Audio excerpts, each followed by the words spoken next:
Ce soir à l'émission, une importante délégation régionale aux Olympiades québécoises des métiers et technologies. C'est l'implication, puis l'implication autant des enseignants, des centres de formation que des élèves. Et le Cégep de Saint-Jérôme inaugure sa station pour vélo. Le rôle du Cégep, c'est vraiment de faciliter la vie des cyclistes. En entrevue, la présidente du Jeune Barreau de Montréal, Maître Marie Flambard, vous propose des conseils juridiques gratuits.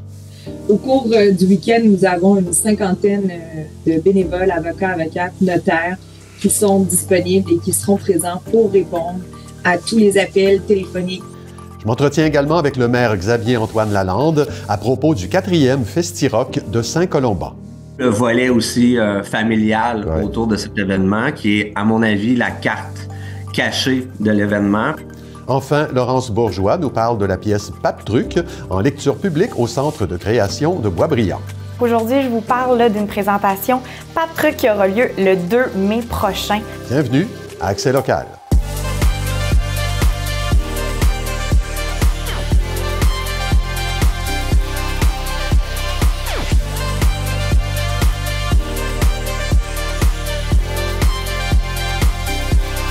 Jeudi 24 avril 2025, bon début de soirée, c'est Claude Desjardins en compagnie de Clara Maté-Jonet. Bonsoir Clara. Bonsoir Claude. Vous allez nous parler, Clara, des Olympiades québécoises des métiers et technologies qui vont se dérouler bientôt à Québec.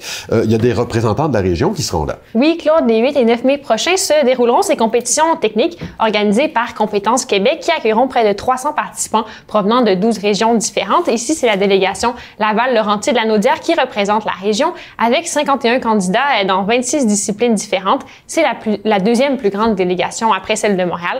Mardi soir avait lieu à Sainte-Thérèse la cérémonie de dévoilement de l'équipe Laval-Laurentides-Lanaudière qui compétitionnera aux Olympiades provinciales. Des 51 candidats, il y en a une dizaine qui proviennent des écoles des métiers situées dans les Basses-Laurentides, que ce soit le Centre de formation agricole de Mirabel, par exemple, ou alors le Centre de formation des nouvelles technologies. Et à quoi ça ressemble une Olympiade professionnelle? C'est une compétition de haut niveau dans les métiers spécialisés qui est bien reconnue dans son milieu. Au Québec, ce sera la 17e édition des Olympiades qui ont maintenant lieu à chaque année impair. On écoute à ce sujet David Fricou, qui est responsable de la délégation Laval-Laurentides-Lanaudière. C'est l'implication, puis l'implication autant des enseignants, des centres de formation que des élèves. C'est pris comme une compétition très au sérieux et chaque personne a vraiment envie d'aller le plus loin possible et c'est vraiment l'engagement qui est remarquable dans ces épreuves-là, quoi. Il y a des épreuves donc pour une multitude de corps de métiers que l'on retrouve habituellement dans les centres de formation professionnelle. Il y a donc des compétitions en pâtisserie, en service, en comptabilité, en dessin industriel, en secrétariat aussi. Anthony Minotti, qui est ancien étudiant du Centre d'études professionnelles de Saint-Jérôme, a reçu une médaille de bronze dans la catégorie de mécanique automobile l'année dernière au Mondial des métiers. Il est passé d'abord par les Olympiades provinciales. Il nous décrit un peu à quoi ressemblent les épreuves qui durent 12 heures réparties sur 2 jours. C'est du repérage de fautes. Il y avait des problèmes prédéterminés dans les véhicules, dans les ensembles ou quoi que ce soit. Puis il fallait les diagnostiquer, puis les réparer. On en a, par exemple, de suspension-direction, on en a qui sont plus moteur mécanique, on a du moteur qui est plus du diagnostic électrique. On avait du véhicule électrique aussi mélangé à ça. Les épreuves sont des surprises, donc les candidats apprennent le jour même la nature des défis qu'ils devront relever. Bon, évidemment, pour participer à cette compétition-là, il faut se qualifier. Alors, comment ça se déroule, cette étape-là? Tout part des centres de formation professionnelle. Ceux-ci sélectionnent des étudiants qui pourraient faire de bons candidats au sein de leur cohorte. Puis, ce sont les compétitions régionales. Monsieur Fricou nous explique le processus. On a plusieurs élèves dans chaque centre qui sont disponibles pour faire une compétition régionale. Donc nous, on était responsables d'organiser les épreuves régionales là où on avait plusieurs candidats. Et donc on a choisi, selon le nombre de postes disponibles par Compétences Québec, donc pour accéder aux provinciales, on a choisi le nombre de candidats donc, qui iront ensuite représenter l'équipe Laval-Lanaudière-Laurentides. Durant tout le processus, un enseignant du centre de formation professionnelle entraîne et accompagne l'élève et s'il se rend plus loin, d'autres professionnels se joindront à son équipe pour qu'il soit le plus entraîné possible, le plus prêt possible pour l'étape suivante. Vous venez de le dire, c'est de l'aventure pour certains ne s'arrêtera pas là. Qu'est-ce qui les attend pour la suite? Alors, les candidats ayant le mieux performé auront la chance de se joindre à Équipe Québec et de compétitionner aux Olympiades canadiennes qui se dérouleront à Regina à la fin du mois de mai. Puis, après le niveau national, il y a pour les plus perfectionnés le mondial qui aura lieu en septembre septembre 2026 à Shanghai. Alors, reste à voir si des représentants des Basses-Laurentides se rendront jusque-là. Mais selon Anthony Minotti, le niveau de difficulté de l'épreuve provinciale est similaire à ce qui se retrouve au mondial, du moins dans sa catégorie. On peut l'écouter. Les Québécois, c'était très, très corsé comme épreuve, mais c'est d'ajouter l'enjeu d'un différent pays. Puis ces fautes, ils étaient très, très, très pointilleuses. Il y en avait beaucoup qui étaient plutôt faciles à trouver, mais d'aller trouver la vraie raison derrière, c'était beaucoup plus complexe. Quand on a fait les Canadiennes, ça ressemblait, mais on dirait que, parce que j'avais fait les Québécois, j'étais toujours poussé à aller chercher plus creux. Voilà, Claude, donc assurément une expérience intéressante qui attend certains jeunes de la région dans 2 semaines. Mardi dernier, ils ont eu l'occasion de faire connaissance et voir un peu ce qui les attendait aux Olympiades québécoises. Je laisse le mot de la fin à M. Minotti qui explique comment cette expérience lui sert aujourd'hui dans l'exercice de son métier. Je veux dire, la confiance, puis aussi des fois beaucoup de planifier d'avance. C'est quand que j'arrive sur une tâche que j'ai une liste de choses à faire, je suis capable de la structurer très bien. C'est aussi beaucoup la gestion de stress. Juste de savoir, de bien se positionner puis d'avoir confiance en soi qu'on est à sa bonne place. Merci Clara, on se revoit plus tard dans l'émission. Il sera question d'une station pour vélo au cégep de Saint-Jérôme. À plus tard, Claude. La chaîne de supermarchés Santé Avril annonce l'arrivée d'une nouvelle succursale à Saint-Jérôme. Son ouverture est prévue pour avril 2027, au coin de la route 117 et du boulevard de la Salette. Ce projet de 8 millions de dollars, qui créera 80 emplois, proposera un espace de plus de 24 000 pieds carrés avec un bistrot de 90 places, des comptoirs spécialisés en boulangerie, fromage, pâtisserie et gelato, de même qu'une terrasse de 60 places. Avec ce projet, Avril souhaite rendre les produits naturels et biologiques accessible à tous et encourager l'économie régionale. Pour un 4e mandat consécutif, Michel Brosseau a été réélu à la présidence de la section Laurentides-Lanaudière de l'Ordre des agronomes du Québec.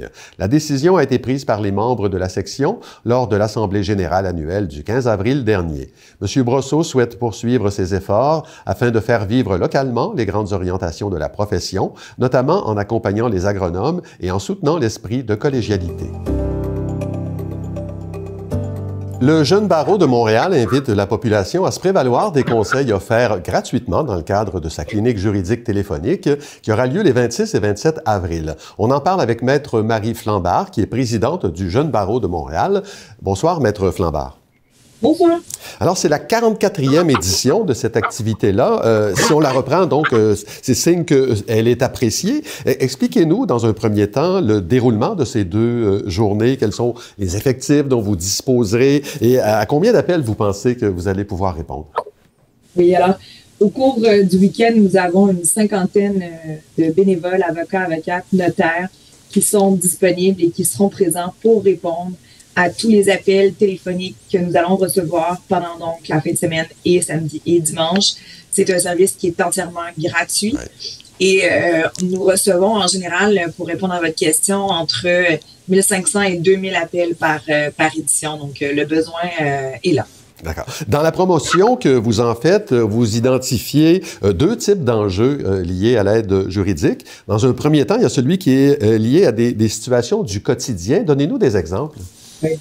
Par exemple, tout simplement, quelqu'un va recevoir un avis d'augmentation de loyer, veut savoir est-ce que j'ai le droit de le contester, est-ce qu'il y a des barèmes pour fixer un nouveau loyer comme ça, donc des questions en matière de droit du logement, ce qu'on reçoit aussi beaucoup comme questions, des questions en succession, il y a un décès dans la famille, il y a des conflits entre les membres de la famille, comment on gère ça, qui est-ce qui peut nous aider, entre de la famille également, donc ça peut être aussi large que je pense à me séparer, quelles sont les étapes, quels sont mes droits, j'ai des enfants, je suis pas mariée.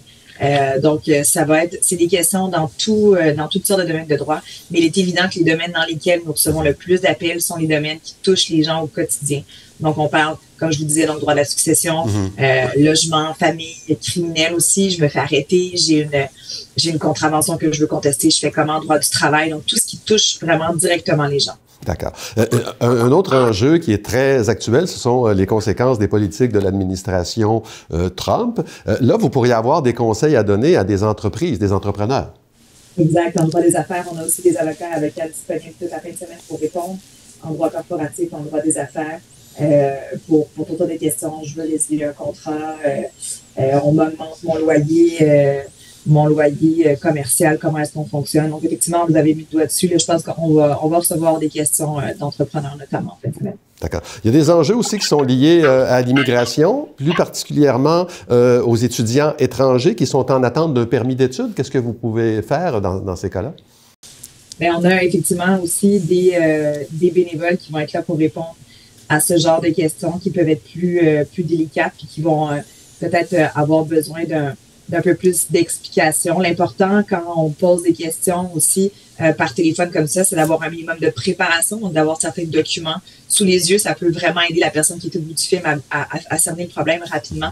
Il faut savoir aussi que, sachant que nous tentons de répondre au maximum d'appels possible, nous avons une quinzaine de minutes d'alloués par personne. Donc, c'est important d'avoir les documents sous les yeux pour aller droit au but. D'accord. Il est aussi question du projet de loi 56 qui touche aux droits de la famille au Québec. Alors, qu'est-ce que ça contient de préoccupant, ce projet de loi-là, pour qu'on puisse avoir envie de vous appeler?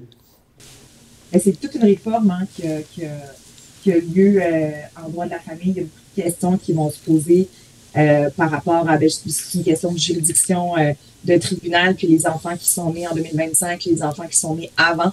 Donc, il peut y avoir des questions posées, par exemple, à savoir, moi, j'ai plusieurs enfants, j'en ai un qui va naître cette année. À quel tribunal est-ce que je m'adresse? Est-ce que c'est la Cour du Québec? Est-ce que c'est la Cour supérieure?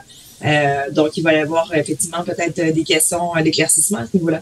Oui. Vous achevez, vous êtes présidente du Jeune Barreau de Montréal, je l'ai dit en vous présentant, vous achevez votre mandat. Vous l'avez lancé en lançant une espèce d'appel à la bienveillance à vos collègues. Est-ce que vous avez entendu?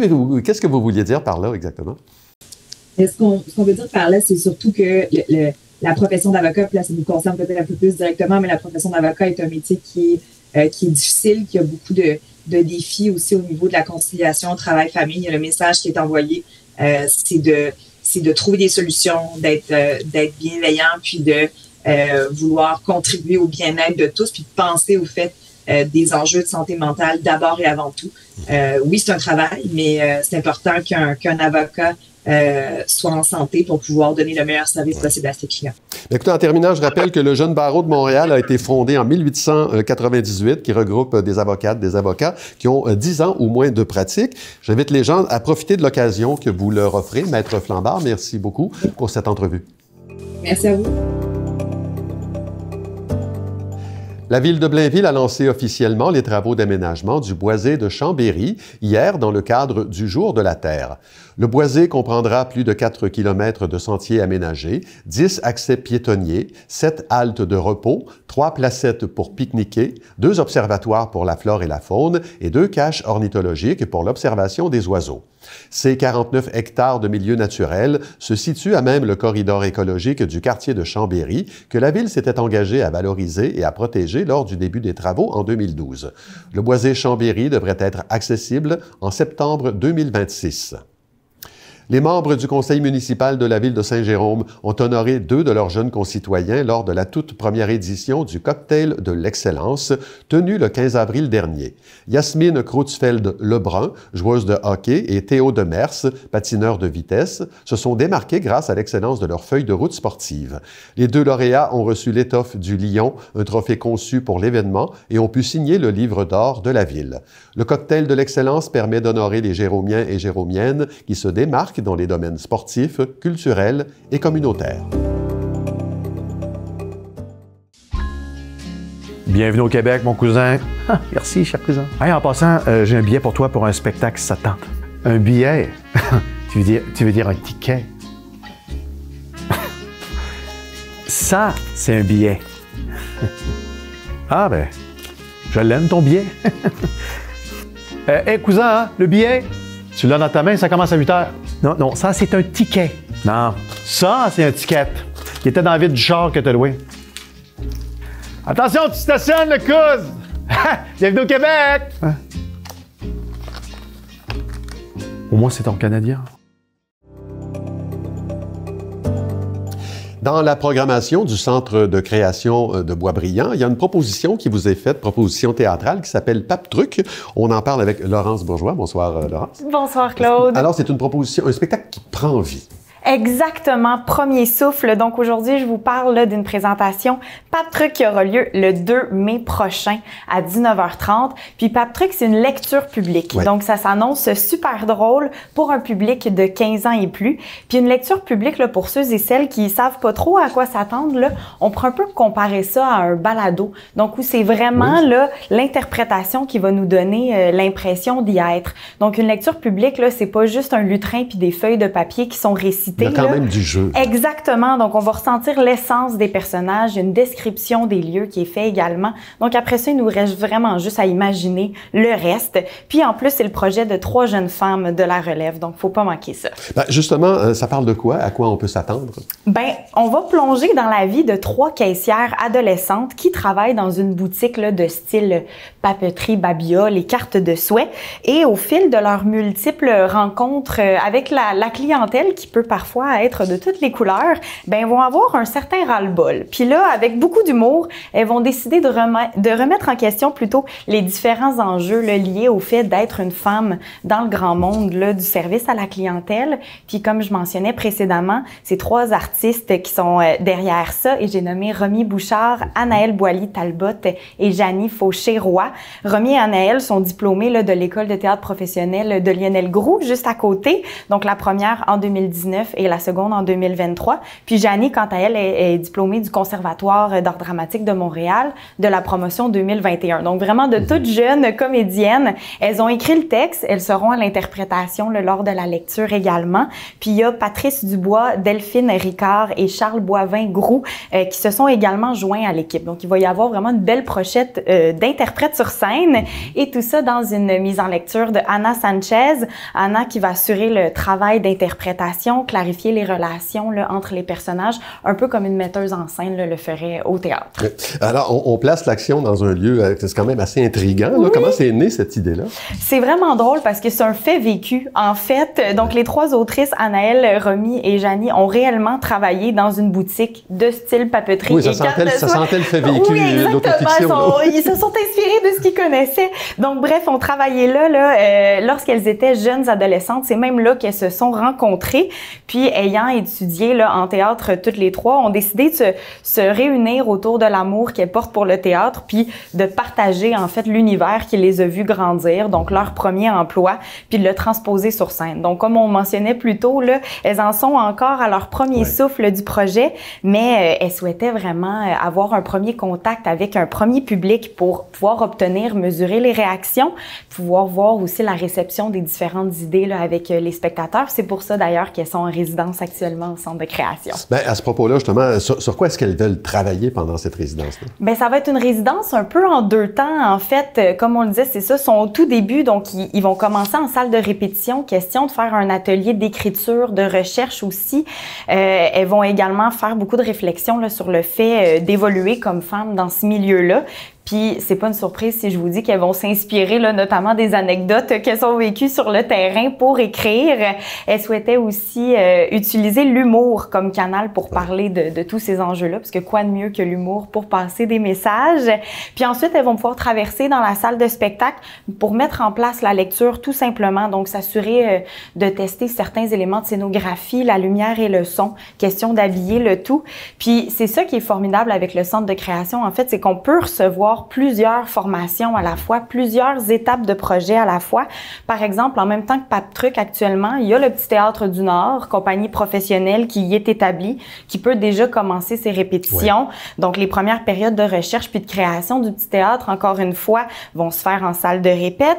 Puis, en parallèle, quand la salle est disponible, ben, ils peuvent y descendre, aller tester du matériel, s'assurer de faire des tests, encore une fois, de configuration. Donc, vraiment, là, dans le but de tirer un maximum des installations au service de la création, en fait. Et puis, pour l'équipe de Paptruc, ben, c'est une formule gagnante parce que même si elles en sont au tout début puis que c'est pas une grosse production, ben, au moins, cette salle-là peut leur permettre de se projeter dans l'avenir puis de voir le potentiel là, de leur projet dans une salle professionnelle. C'est surtout l'occasion de voir un spectacle naissant. C'est toujours très intéressant. Laurence Bourgeois, merci beaucoup. Ça me fait plaisir. Merci à toi. C'est le samedi 23 août que se tiendra la 5e édition du Festi-Rock de Saint-Colomban, un événement qui attire bon an, mal an autour de 5000 festivaliers en provenance du Québec et de l'Ontario. On en parle avec le maire de la ville hôtesse, Xavier-Antoine Lalande. Monsieur Lalande, bonsoir. Bonsoir. Bon, c'est votre collègue du conseil municipal, Étienne Urbain, qui est à l'origine de tout ça, qui en est le fondateur et l'organisateur. Quelle est la participation de la ville à cet événement-là et pourquoi c'est important pour vous de vous y associer? Ben la participation, elle est totale, en fait. Hein. C'est le projet du conseiller municipal Étienne Urbain, mais évidemment, ça demande la participation complète de la ville de Saint-Colomban. Donc, on s'occupe de la programmation, de l'organisation, le fait de planifier toute l'offre alimentaire, l'offre en boissons alcoolisées, non alcoolisées. Tout le volet aussi familial autour de cet événement, qui est, à mon avis, la carte cachée de l'événement, c'est ce qu'on veut mettre le plus en valeur.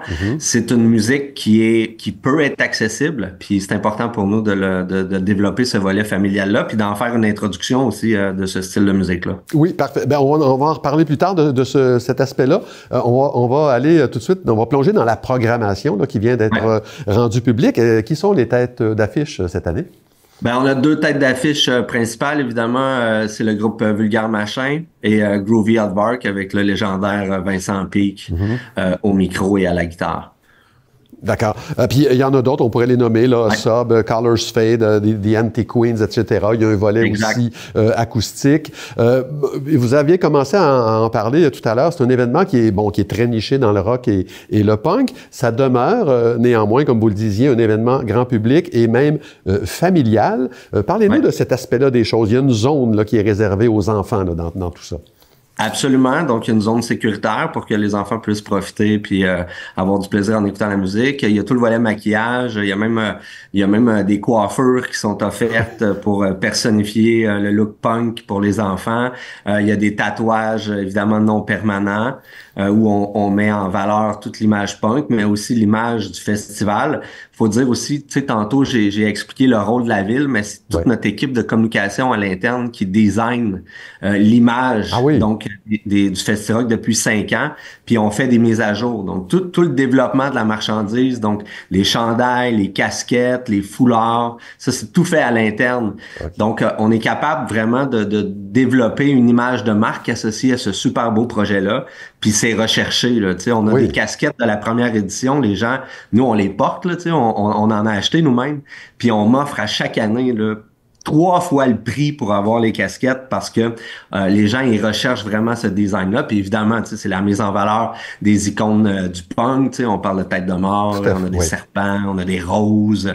Fait que, tu sais, l'équipe de communication à l'interne se plaît beaucoup à développer cette image de marque-là aussi. Vous pourriez pratiquement faire une mise à l'encan de vos produits dérivés. Au 25e. Au 25e, oui. Il y a une nouveauté cette année, Monsieur le maire, qui se présente sous forme de concours. Hein, ça s'appelle « Mon premier Festi-Rock ». Quelle en est la raison d'être? À qui c'est ouvert ce concours? Ouais, c'est ouvert en fait à n'importe quel groupe qui a un musicien de 21 ans et moins, je crois.